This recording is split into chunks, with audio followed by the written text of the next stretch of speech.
Express www.fm. With me, Henrik from Silent Voices, but I guess more commonly known for Sonata Arctica, but also Silent Voices. How you doing? I'm doing fine, thank you. How are you? Yeah, I'm not too bad. Taking it easy at the moment. Yeah, you're on a bit of a break. Yeah, I actually have a break of probably all the bands that I work with. So at the moment, we have like almost 4 weeks of just staying at home and playing with the kids or whatever. So it's cool. Yeah. And then you'll go back out on tour with Sonata and do a few festivals, won't you? Yeah. Before and you that's have also that's also why we are having this break in the middle of the summer, because after the last summer festivals with Sonata, we're going pretty much straight into the studio to work on the next album. So there's no time to have a break at that point. So we wanted to just breathe a little bit at this moment, and then on the fall we're going to work really hard on the next one. So. Yeah. So Silent Voices, okay. You've been in the band from the day it started, 1995. You've got, to my calculations, you've got 4 albums and an EP out there, yeah. Yeah, and the last album, 3 albums. You got a new album coming out, haven't you? Yeah. Which I don't know what it's called. It just says, I've revealed the change. Yeah. Is that the name of the album? Yeah, it is. Okay, I thought that was just it was just a teasing thing on So, it wasn't my idea, but I didn't come up with anything better. So I think it was our guitar player who came up with that, and we're not really good on coming up with the song names and album names anyway. So the first one that sounds halfway decent is the one that's going to stick. And when is that due for release? Well, we're waiting for the papers to come in from one label, and so we have to sign the deal, and then we'll see. But hopefully still doing this year, or at least that's my dream. But our last album came out in 2006, and we've been working on this one. I mean, this one has been ready now for, I think, almost 2 years. So we're not in a hurry, so to say, but it'll be out eventually, I hope. I mean, this new album that will be coming out this year, will it be the same sort of thing, like progressive metal, or will you be doing other experimental stuff? I think you could roughly say that it's still progressive metal, yeah. Yeah. Of course, I think songwriting has changed a little bit, and it always does. But I think that the core idea of the band is that it's going to be progressive and it's going to be metal, and that's the way it is. Of course, it's hard for me to say. I think it's easier if somebody just listens to it, maybe, and then figure it out. But I mean, it certainly, from what I've heard of the albums, it's progressive metal. It kind of reminds me of that kind of Queensryche, Pagan's Mind style of music. Yeah. Yeah, maybe it's some sort of slight older style metal, but, you've certainly got the Pagan's Mind, Queensryche sort of sound a bit in there. Yeah, I think so. I can agree with that. You could what? I can agree with that, and then, of course, I mean, the whole reason why we started this band was we were really young, of course, and we were all really into Dream Theater at the time. Mm-hmm. So that was why we started to play together in the first place, and we played a lot of Dream Theater material in the beginning as well, and then started writing our own songs. So I think that's the common foundation that we all like, and then of course everybody has their own influences and stuff. But yeah. And who are your main influences for being in Silent Voices? I know you said Dream Theater. Is there anybody else? Yeah. I mean, I think the biggest band for me growing up was Rush. Yeah. Yeah. Of course, all my keyboard playing started first with Dream Theater and Deep Purple and stuff like that. But Rush has been the first band that I confessed to being a fan to. Mm-hmm. The first band that I actually realized that this is the greatest band in the world. But of course, now when you grow older and you listen to more stuff, then you realize that maybe it's not the only band in the world. But oh yeah, I mean, there was a time in my life that Rush was the only band in the world. I can relate to that because I grew up listening to Maiden, And I was only talking to a friend about this the other day, and they were like, "Oh, we didn't realise you were such a big Maiden fan." I was like, "Well, I am. It's just I went many, many years, and you do, don't you? You go many years following one band, and it's almost like you kind of shut down and don't realise anything else is outside of that box, and then suddenly a band hits you in the face." And ironically enough, I said to my friend, I said, suddenly two bands came along, and I think, and it was Nightwish and Sonata Arctica came along. And it was kind of like, whoa, there are other bands outside the box. No, they truly were the two bands that kind of made me think, oh, hold on a minute. It's not just Maiden, it's not just Halloween and Dio, exactly. So... Yeah, and are you going to be touring with this album outside of Finland? Yeah, we try. I mean, we did a couple of shows in the UK some weeks ago, and that was interesting. Yes, I know, I was there. Yeah, exactly. I mean, we had a lot of fun and a lot of off days as well. But I think we're going to play a festival in the Czech Republic in August on the 17th in... I think it's Ostrava or something like that. Mm-hmm. And then while we are having a recording break with Sonata, we're going to try to squeeze in some weekend shows in Finland towards the end of the year, I think. Mm-hmm. But that's about it. I mean, it's, as said, it's a hobby for all of us, so we can afford to take it easy. But definitely I would like to go out there and play some shows with this album. That's for sure. I mean, you say Silent Voices as a hobby. I mean, obviously there's an element of seriousness as well behind it, because the music is, very professionally done. Yeah, of course. It's not like a hobby. Okay, let's play together and get drunk. It's we of course do put a lot of effort in making these albums, and it is really important to us. But like from on some level, it is a hobby, but it's quite serious hobby, so to speak. Yeah, I think so. I mean, there are some people that have side projects, and the songs are very straightforward, catchy little 3-minute numbers, aren't they? If you know what I mean. It's. I suppose as a musician, well, not me as a musician, but from a musician's point of view, some things they do would be seen as quite easily constructed and arranged, but it's just a hobby for them. Yeah. I'm not saying that all catchy power metal bands are hobbies, no, because there are some really good ones. There are some really good power metal bands out there. Yeah, I know what you mean, but it's we actually do put down the time when we work on our music, and of course for me this band is really important because it was my first real band, and I was like 15, 16 at the time we started. So it's basically we learned how to play in a band together growing up. Mm-hmm. When we started, we could play, everybody could play to some level, but we have actually learned to play by making albums together and then playing shows every once in a while. So I think this is a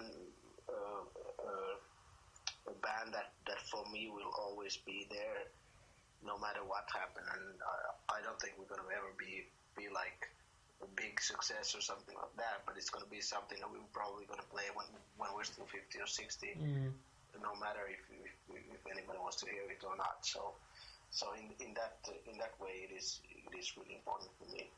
So that leads on to quite an interesting question that I want to ask you, is that you're saying about Silent Voices not ever being a really big band. I mean, obviously you're in Sonata Arctica, which is common knowledge, as everybody knows. They're well established and they're doing very, very well on the music scene at the moment. What will happen if, for some reason, Silent Voices also became quite successful? Not maybe, maybe on a similar par to a Sonata Arctica. How would you deal with that? How would you split yourself? I honestly, I don't know, but I would be really happy to have that kind of problem. Really? Yeah, that would. Yeah, I mean that would be really interesting. But that would be a lot of work.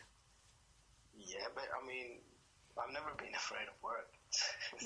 But like, you'd never see your family. You'd never go home. Yeah, well, I mean, there's always ways to work around that, I think. And I mean, if that situation at some point would arise, then you would have to deal with it. Obviously, I think that making albums with many bands at the same time is not a problem. But for example, if Silent Voices would get to a level where we would have to tour as much as Sonata, for example, then it would be pretty hard to make it work. That's for sure. You know, it would be fun to try to deal with it. But with Silent Voices, I mean, in comparison to being with Sonata, how does it feel with the pressure in Silent Voices? I guess the pressure isn't so much high voltage. Is that the right word? It's not so intense. Yeah, maybe. I would say. I mean, when definitely with Silent Voices, there is the one coming from within that you actually want to make something great. Yeah. And work on it, but there is no outside pressure whatsoever. Not for me or any of the other guys. So in that way, it's a lot more relaxed atmosphere. I mean, with Sonata, even though like when we play and everything, it's really great. But of course, you have to acknowledge the fact that there are label people, there are managers involved, and there's a whole bunch of fans like the bands. So the pressure is different, definitely.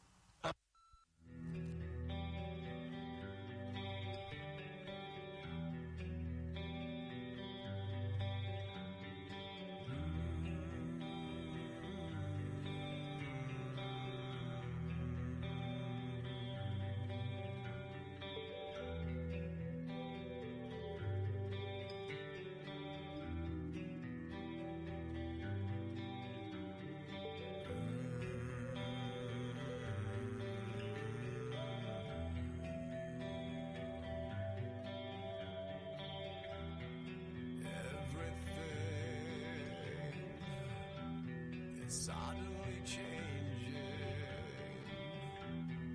but I'm standing still, going nowhere. Some things are worth fighting for, they say.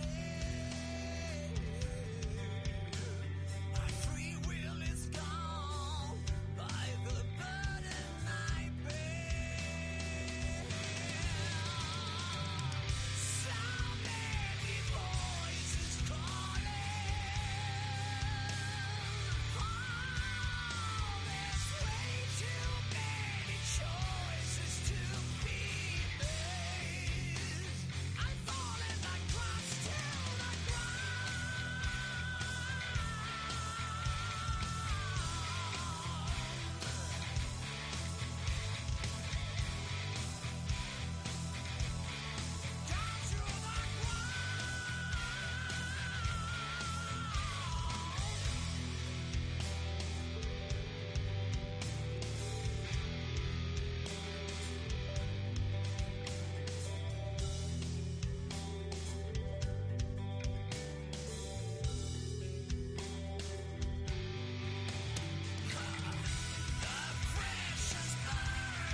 And I guess the Silent Voices fans are probably not so critical, yeah? Well, I don't know. I mean, I only talk to the fans that like us, and there are not so many of them. They seem to be happy about what we do, so that's fine. I just know, obviously, being in like Sonata, when I've seen comments and, you know, when things are posted, and people will always have an opinion. And I mean, maybe, I don't know whether you get the same sort of thing in Silent Voices, where you've seen posts on the website of, you know, constructive or negative criticisms, you know? Yeah, well, I try, I mean, even with Sonata also, I try not to read too much of that, because usually it is like the minority is the loudest, being either positive or negative. Yeah. That's really, I mean, I think when you start to browse the forums to find out, you know, if you're doing okay or not, then you're in trouble. So I try to stay away from that as much as possible then. And with the current Silent Voices album, have you written any of the songs? Yeah, I mean, we write all the songs together, actually. Oh, so it's a whole team for every song? Yeah. But usually the way we work these days is to start out, I mean, the guys work on some riffs and drum beats and stuff, and they send it over to me, and then I do my parts and send it back and forth these days, because we don't live in the same town anymore.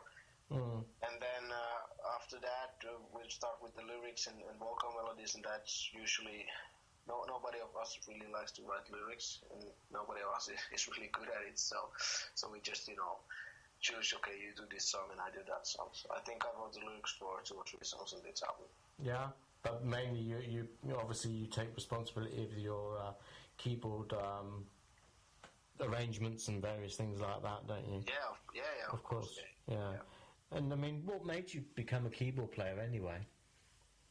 Well, I actually, when I first heard rock music when I was a teenager, I got a guitar and started to learn to play with that. But it was frustrating because I've been playing piano since I was a kid, and so like maybe the level of understanding about music was a lot more far ahead than my skill on the guitar, you know. So it was frustrating when you realize that you know, you're trying to learn to play something, and you know theoretically how it goes and what notes are playing and everything, but just can't get it out on the guitar. So at some point I just ditched the guitar, and when I realized that actually rock bands also hire keyboard players, then I thought that would be a lot easier for me to get into. And I've noticed as well, obviously, watching you live and watching you on DVDs and things like that, you play 2 various types of keyboard. Obviously, you play the what they call a standing keyboard, and then you have your handheld keyboard. Is there any particular reason why you do that? Well, I think that stems from wanting to be a guitar player at some time. Yeah. And it's like, I think it's just boring to just stand in the corner and play that. So I try to get in there and mess things up. Is some songs easier to play on a handheld keyboard then? Not really. It's the other way around, I would say. Really? But when you get used to it, then it's okay. I mean, the thing is, since keyboard is an instrument that you strike, like drums, for example. Yeah. And you're used to when you're used to playing normal keyboard, it's always at the same place. But then when you strap it around your neck, every movement that you do is going to affect the way where the keys are, and you know, in relation to your hand and everything. So it takes some time to get used to that, and not, you know, be in a position where you have to stand and look at the keys all the time. So I would say it's definitely, it's more difficult in the beginning at least. Play on that keyboard, and it's, to me it's a different instrument in the way, at least the way I approach it. And has there been any particular song on this new album of Silent Voices that you found hard to play, or hard to learn to put the writing together for the keyboard? On Silent Voices? Yeah. There's always, I mean, every once in a while the guys play some riffs and you start to think about, you know, what would be the ideal keyboard parts for it, and you get into kind of a rock, and you can figure out something to play for a certain part, but eventually, you know, you come up with something. But But there's some parts that you spend like many hours thinking about what the hell should I play here, you know. And of course, at some parts, then you realize that it might work really well without the keyboards as well. So. So things are all going to be looking cool eventually when it all comes out, and the album will eventually get out there, and we will get to hear it. Yeah, which will be great. Yeah. So what's in the pipeline for yourself then? What have you got lined up for 2013? 2013. Well, now I'm taking it easy, of course. During nighttime when everybody's asleep, I always work on music, you know, write riffs and things and songs and whatever, or noodle around with the keyboard. And then we have the Sonata festivals. We have maybe 2 weeks before we start rehearsal after the last festival. So we're going to rehearse for a month, and we go straight into the studio from there. And before the end of the year, the album should be more or less ready. A short Christmas break, and then we're going to start with promotion and then filming videos and promotional photos, all that stuff. And then we go back on the road with Sonata in maybe March or April. And I was thinking for the Silent Voices show, it's going to be maybe November or December would be the time that we could do some shows when the album is closer to finish, so there's not so much to do other than just listen to mixes and stuff like that. But the album's not going to come out till 2014. Yeah, the Sonata album is going to come out in 2014. Yeah. Okay. And of course, you'll come to the UK. I think so, most definitely. I think, and you know you're going to go and play a bigger venue than last time, because that place was heaving. I think it was nice. It was sold out. Yeah, that's always great. Couldn't move. Yeah. No. I mean, I always laugh, you know, the range, what I have had in shows, I mean, once maybe 15 years ago I was playing with the Deep Purple cover band at some summer festival that went horribly wrong because nobody was there, so we played in front of 3 people. Yeah. Which of one was the bass player's girlfriend, and one was the front of house engineer, and then there was one random dude who walked in and watched for a while and walked away. And so that's the smallest audience I played for, and the biggest one was some years ago with Sonata in Wacken. We played the main stage at the Wacken Open Air, and we had maybe 90,000 something that was sold out.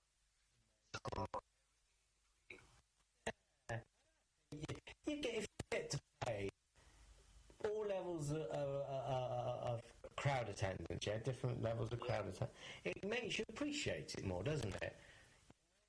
Yeah, absolutely. I think, I'm not going to name bands, but there are bands out there that are pulling in 50, 60,000 a show, and they're pulling them in at every show, and maybe they forget their roots. Well, no, that of course can be a possibility. Yeah, but I've spoken to you about this in the past, and it's like, that would be a nice problem also. Yeah. It would be a nice problem. Yeah. Too many people. Yeah, but it was a nice problem, but at the same time, I think it's nice to sort of come down to reality. Do you know what I mean? Yeah, exactly. And that's why I like, whenever I have the chance, to play with other bands and do other shows, the Sonata, I always like to do it because it's different, and it's sometimes it's discouraging, but sometimes it's also really nice. But I think it's I just love to play music in different situations, and that's the way to do it. Like when I was studying, I played with everybody. I didn't care. I played with all kinds of bands and as much as possible, and I think that was really a fun time. And also, like you say, when I saw you in Silent Voices, it's a different environment as well, isn't it? It's a more relaxed environment. You can talk to people, a lot easier. There's not pressure. And you don't have to be sat in your dressing room, the fear of being mobbed. Do you know what I mean? Yeah, exactly. I think, like you said, you've spoken about in certain countries in the world, bands go abroad and they it's not safe for them. They have to stay indoors. as you said, they have their shirts ripped off their backs. Yeah, exactly. But so you get the best of both worlds, don't you? Really, I think I try at least. Anyhow, Henrik, I'd like to thank you for this interview. It's been good. And I'm looking forward to the new album coming out of Silent Voices. And also looking forward to Sonata going on tour next year as well. Yeah. Okay. Thank you, and they will be out, so... Okay. Right. Hold your pants for a while. I will do. All right. Okay, cheers. Cool. Cheers. Yeah. Bye. Bye.